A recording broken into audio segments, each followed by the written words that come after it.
एक बार एक भंवरे की मित्रता एक गोबरी कीड़े के साथ हो गई। कीड़े ने भंवरे से कहा, भाई तुम मेरे सबसे अच्छे मित्र हो, इसलिए मेरे यहाँ पर भोजन करने आओ।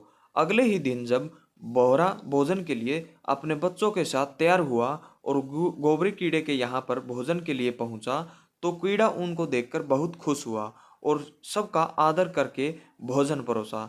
भोजन में गोबर की गोलियां परोसी और कीड़े ने कहा, खाओ भाई। भंवरा सोच में पड़ गया कि मैंने बुरे का संग किया, इसलिए मुझे गोबर तो खाना ही पड़ेगा। ये सब मुझे इसका संग करने से ही मिला है और फल भी पाया। अब इसे भी मेरे संग फल मिलना चाहिए। भंवरा बोला, भाई आज मैं आपके लिए यहाँ पर भोजन करने आया हूँ। अब तुम भी कल मेरे यहाँ पर भोजन करने आओगे। अगले दिन कीड़ा जब तैयार हो गया तो भंवरे के यहाँ पर पहुंचा। भंवरे ने कीड़े को उठाकर फूल के गुलाब पर बैठा दिया। कीड़े ने फूलों का रस पिया, फिर अपने मित्र का धन्यवाद दिया और कहा, मित्र तुम तो बहुत ही अच्छी जगह पर रहते हो और सबसे अच्छा खाना खाते हो। इसके बाद कीड़े ने सोचा, क्यों न मैं अब यहीं पर रह जाऊं, और ये सोचकर कीड़ा फूल में ही बैठ गया। अभी वहां पास के मंदिर का पुजारी आया और फूल तोड़कर ले गया और चढ़ा दिया बिहारी जी और राधा जी के चरणों में। कीड़े को भगवान के दर्शन भी हुए और उसने चरणों में बैठने का सौभाग्य भी पाया। इसके बाद संध्या में पुजारी ने सारे फूल इकट्ठा किए और श्री गंगा मैया में बहा दिए।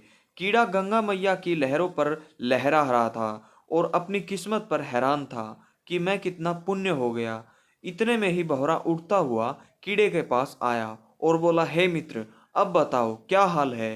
कीड़े ने कहा, भाई अब जन्म जन्म के पापों से मुक्ति हो चुकी है। जहाँ गंगा जी में मरने के बाद अस्थियों को छोड़ा जाता है, वहां मैं जिंदा ही आ गया। ये सब मुझे तेरी मित्रता और अच्छे संग का फल ही मिला है। जिसको मैं अपनी जन्नत समझता था वो तो गंदगी थी, और जो तेरी वजह से मिला यही स्वर्ग है।